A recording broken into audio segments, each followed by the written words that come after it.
Tulad po nung sinabi nila, ang alam po ng lahat, nagbebenta po kami ng droga. Opo, totoo po yun. Pero po yung ibinibenta po namin galing po talaga po sa pulis. Kinukuha mo ng drugs sa mga polis? Yung nagbibigay po sa amin ng droga. Kilala mo? Opo. Sino? Si Sir Allen Cadag po. Who? Allen Pulis- Cadag. pulis Opo, siya? Pulis Antipolo po. Police Antipolo. Good morning, everyone. Mr. Chair, truth-telling needs no dressing up for the occasion. Telling the truth demands nothing more than just that. Telling it, testifying to it. Lying, on the other hand, requires fabrication. Intricate, deliberate, elaborate planning.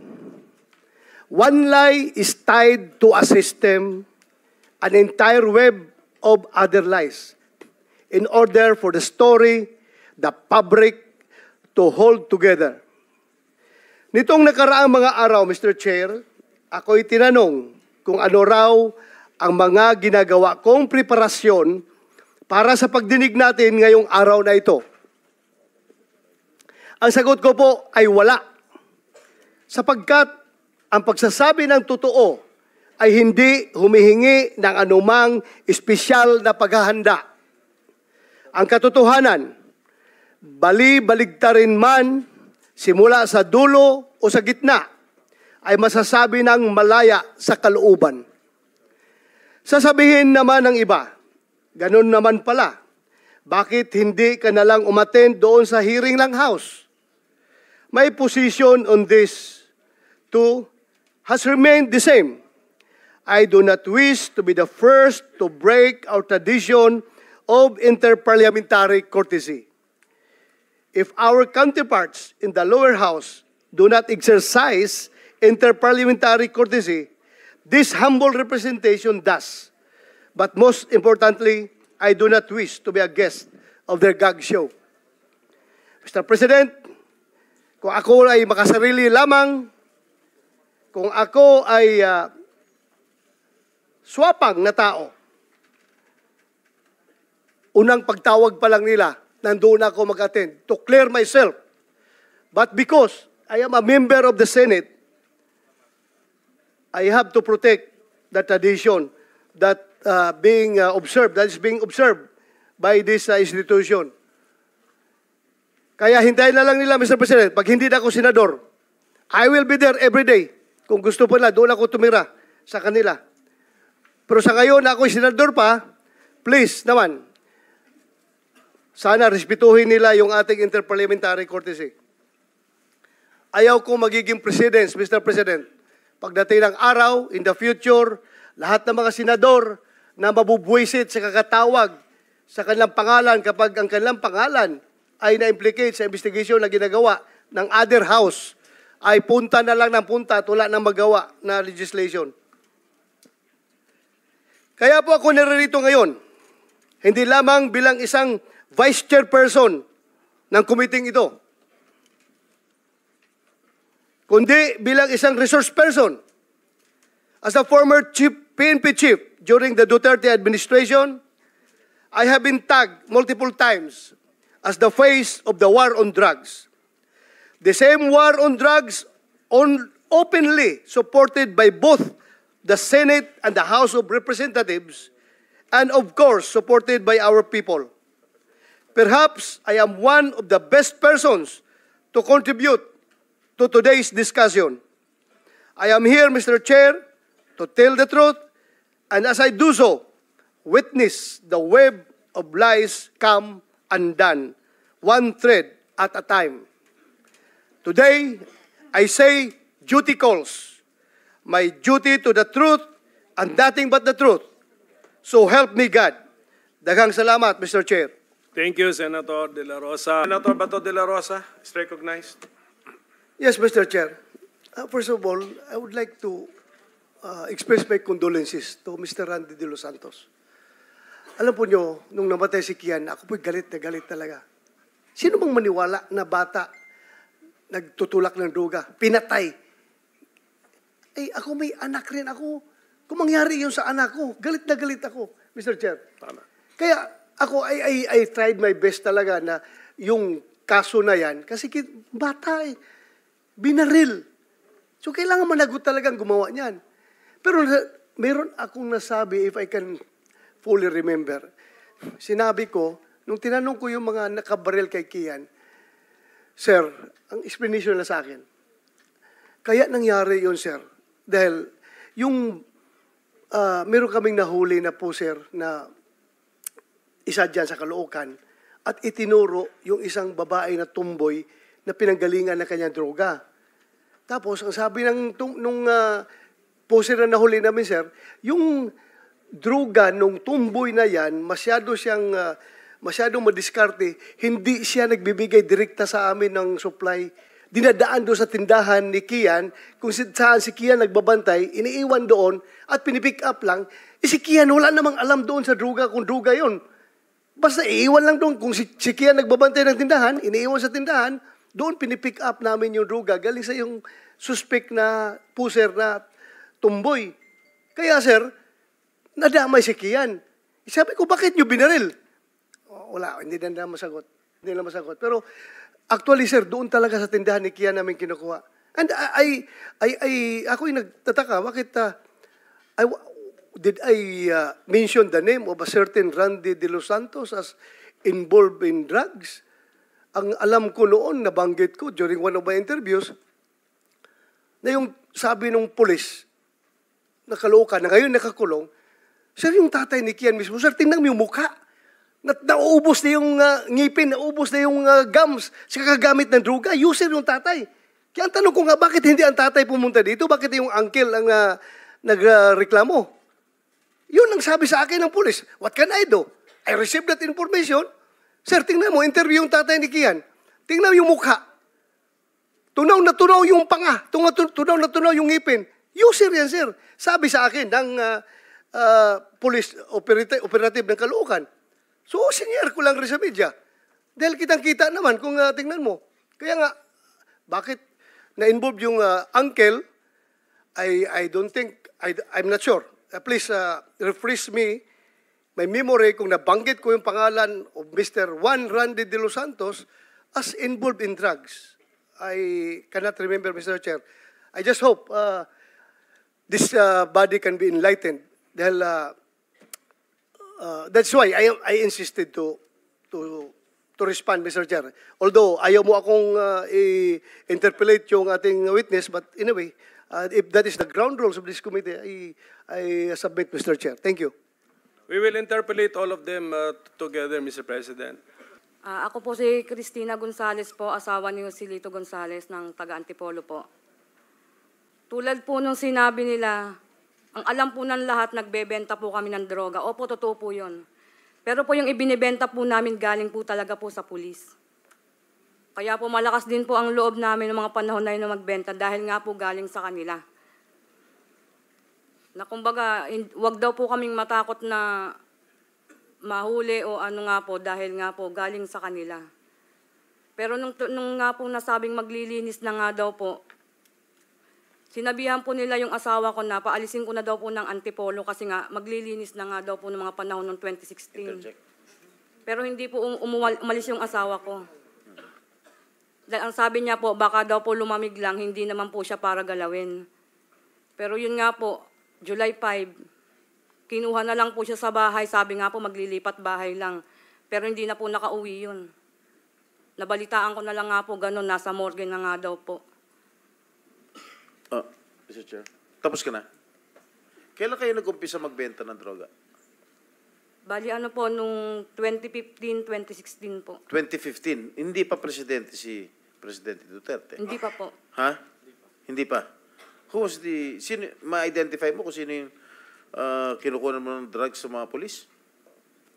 Yung nagbibigay po sa amin ng droga. Kilala mo? Opo. Sino? Si Sir Allen Cadag po. Who? Allen Police- Cadag. police Opo, siya? Police Antipolo po. Police Antipolo. Maybe we can invite him here. Mr. Chair. Sino pa? Bukod doon sa police na yun? Yung sa asawa ko po, sir, kasi hindi ko masyadong kilala po kasi yung nagbibigay sa kanya eh. Asawa mo napatay na? Patay na. Opo, yung pinatay po Okay. nila.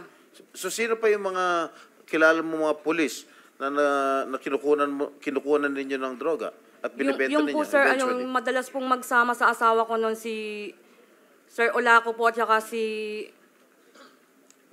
Basta yun po yung nagsasama po sa asawa ko noon na madalas po nilang pinaglilinis nga daw po ng mga dugo sa sasakyan. Kasi nga po kapag may mga pinapatay po sila, yun po yung sasakyan na nililinis ng asawa ko. Doon po. Sige. Sige po. Nagtanong lang kami kasi masyadong maiksi yung ano mo. So, actually, nagbanggit ka pa ng July 5, pero anong taon? Pakibanggit ang taon? 2016 po. 2016. Okay. So, July 5, 2016, ang binanggit mo, asawa. Pero anong pangalan ng asawa mo? Ulitin. Pakiulit. Joselito Gonzales po. Osilito Gonzales. Okay. Mr. Chair. And Mr. Chairman, Mr. Chairman. this is also to clarify.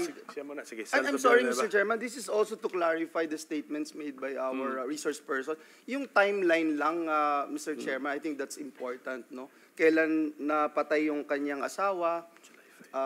Kailan po yung hanggang kailan po siya nagbebenta ng droga na binibigay ng pulis? Siguro yun. Sige, ma'am. importante Fill in the malaman. blanks natin, ma'am. Ang tanong ni Santo Villanueva, kailan kayo nag-umpisa ng nagbenta ng droga dahil sinusuplayan kayo ng polis? Umpisa at saka dulo, yung huli. Sige po, Mike. 2015 po hanggang 2016 nga po ng June. Kasi June. po July, tigil na po talaga yung asawa ko. 2015, anong month? March po yun. March. Okay, sige po. Okay. Thank you. At least medyo na... yes, Senator Bato. Yes, para lang pang-fill Thank you, up lang Mr. ng ano. Thank you, Mr. Chair. Nag-attempt ka ba na i-report sa otoridad yung polis na nagbibenta ng droga at nagtakot sa asawa mo? Ano na nga po kami, nagsampa na po kami ng kaso sa kanila. Kailan?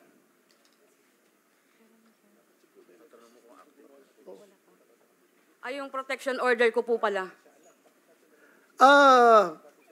Yung pulis na yun, nasasabi, anong pangalan nun? Yung nagbibigay po sa amin. Yes, Allen Kadag po. Alin Cadas. Kadag. Kadag. Mr. Chair, can we invite that certain Alin Kadag? And to continue, Mr. Chair, pagkakaalam mo, nasaan siya ngayon? Yung pulis na yan? Hindi ko na po alam kung nasaan na po sila ngayon. Kasi, alam mo, kung nagsumbong ka sana sa otoridad, alam mo ba yung nangyari noon na lahat ng mga ninja cops pinaghahabol namin? Lahat ng ninja cops na wala kaming makuhang ebidensya para mapin down siya administratively or criminally. Pero meron siyang report na siya ay ninja cops. Ay pinagtatapon namin sa Mindanao. Sulu, Basilan, Tawi-Tawi, Maguindanao. Pinagtatapon namin doon para matanggal dito sa lugar niyo para hindi na makapag-operate ng droga. Sana nag-report kayo sa otoridad, alam sa chief of police. Pinaalis na po kasi ako ng Antipolo nun, sir, kasi nga daw po, isusunod na akong papatayin. Ayun. Kung natakot ka, sorry. Sorry kung natakot ka. Basta, you should have reported that to us para matanggal yung mga tao na yun. Thank you. Mr. Chair. Ma'am, tinatanong ka lang namin kasi para lang may added details kami. Pero actually, ang aking request siguro, since si Attorney Shell Jokno, I think, parang dinidevote mo na rin naman sarili mo sa pagtulong sa mga ganitong klaseng victims eh. Pwede bang pakitulungan kami, gawa ng affidavit si Ma'am Gonzales para nandun na lahat, orderly yung kanyang kwento. Pwede ba yan, Attorney Jokno? Ang alam ko po, Your Honor, ay patulungan may niyo kami. abogado po siya. May abogado siya? May abogado po Sino sila. po ang abogado niyo, Ma'am Gonzales? Si Attorney Dino De Leon po. Andito ba siya ngayon? Wala po.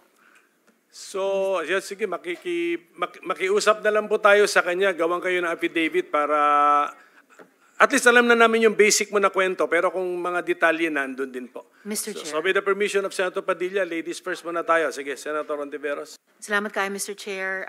Shukran, Senator Robin. Isa dagdag na detalye, Ms. Cristina.